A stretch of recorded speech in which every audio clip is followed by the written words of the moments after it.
तो आज मैं किसी लाइफ लेसन के बारे में नहीं, किसी व्यक्ति के बारे में नहीं, किसी सॉल्यूशन के बारे में नहीं बोलने वाला। आज मैं एक बुक लाया आपके लिए, जो एक पर्सनालिटी चेंजिंग बुक है, जो हमें एट्थ में दी थी चिन्मय मिशन, जो हमारे स्कूल में आए थे, फ्री ऑफ कॉस्ट दी थी। पर मेरे को 2 साल लगे इसे पढ़ने में, बहुत कंटाला आता था पहले बुक पढ़ने में। पर जब ये मैंने बुक पढ़ी तो मुझे बहुत मज़ा आई बुक पढ़ने में। तो मैं आपको बताता हूँ। तो मैंने जैसे कि कहा था कि ये बुक आपकी पर्सनैलिटी कैसे चेंज करवाएगी। तो बुक से आप बुक का नाम से पता चल सकता है, transforming Indians to transform India. Basically Indians के लिए बनी है, पर ये ग्लोबली भी इसे आप पढ़ सकते हो अगर आपको इंग्लिश आती है। तो इंग्लिश तो सबको आती है, तो इंग्लिश में ये पूरी बुक है। तो ये बुक आपकी पर्सनैलिटी कैसे चेंज करे, जैसे कि मैंने आपको बोला कि इस बुक में 7 एस्पेक्ट्स है। 7 एस्पेक्ट्स है। पहला एस्पेक्ट है पैट्रियोटिक, फिर स्पिरिचुअल, इंटेलेक्ट, यूनिवर्सल, कल्चरल और इमोशनल। इनमें से मुझे सबसे अच्छा चैप्टर इमोशनल लगा। इस बुक का सबसे मेन मोटो मतलब मेन एम है कि आपको पूरी तरीके से ट्रांसफ़र कर सके, जिसमें 7 डायमेंशंस ट्रांसफ़र के लिए है हर एक इंडिविजुअल के लिए। जब एक इंडिविजुअल 7 डायमेंशंस के इस ट्रांसफॉर्मेशन किट से पूरे तरीके से पास हो जाता है, तब वो एक कंप्लीट सिटीज़न या कंप्लीट नेशन मैन बन जाता है। तो उसी तरह मैं आज आपके लिए 7 एस्पेक्ट लाया, जिसकी वजह से आप पूरी तरीके से कंप्लीट सिटीज़न हो जाएगा जिस भी कंट्री में आप रहते हो। So first of all, what is complete citizen? Complete citizen एक ऐसा इंडिविजुअल रहता है जो अपने भारत मतलब अपने नेशंस के काम आ सके, कई जगह काम आ सके, एम्प्लॉयमेंट में मदद कर सके, उस देश की इकोनॉमी बढ़ा सके।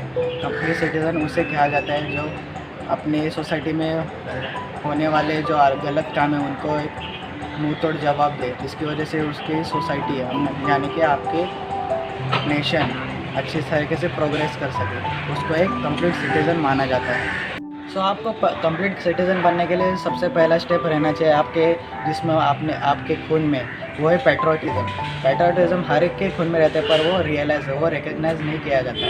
तो पैट्रियोटिक ट्रांसफॉर्मेशन कैसे बन सकते हैं? आप अपने हिस्टोरिकल पास्ट यानी हिस्टोरिकल जो हेरिटेज है, आप उनसे इंस्पायर होकर आप अपने हेरिटेज यानी आपके वर्ल्ड हेरिटेज को कंजर्व करिए, जिसकी वजह से आपके अंदर ऑटोमेटिक एक पैट्रियोटिज़म का जज्बा आ जाएगा, एक फीलिंग आ जाएगी जिससे आप अपने नेशन या पूरे यूनिवर्स, पूरे वर्ल्ड के लिए आप एक मिसाल बन सकोगे। आपका ही फ़ायदा रहेगा उसमें, आपको बख्शिश मिलेगी, सब कुछ मिलेगा। तो patriotism is the first step to transform you internally और एक्सटर्नली ऑल्सो।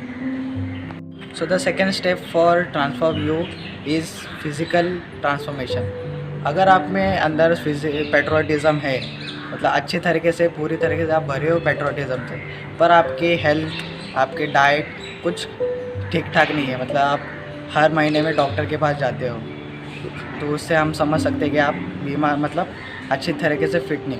अगर आप फिट रहोगे तभी आप देश के लिए कुछ कर पाओगे।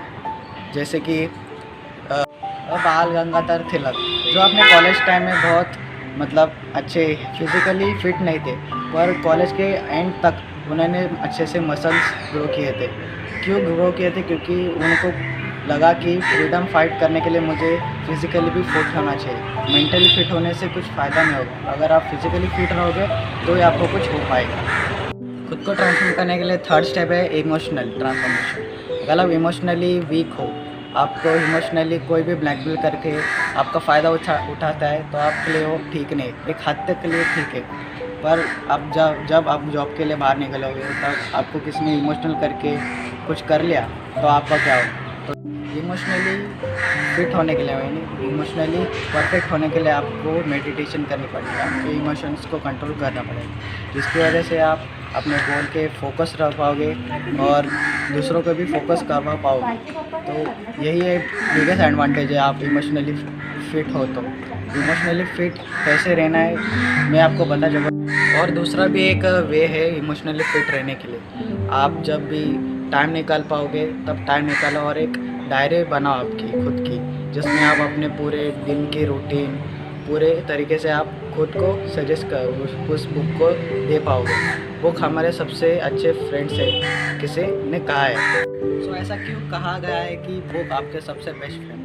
क्योंकि वो एक गुड लिसनर है, मतलब एक अच्छा सुनने वाला है, बोलने वाला नहीं। वो कभी बोल सकती है, कभी नहीं बोल सकती। इसके लिए वो आपकी सबसे बेस्ट फ्रेंड है।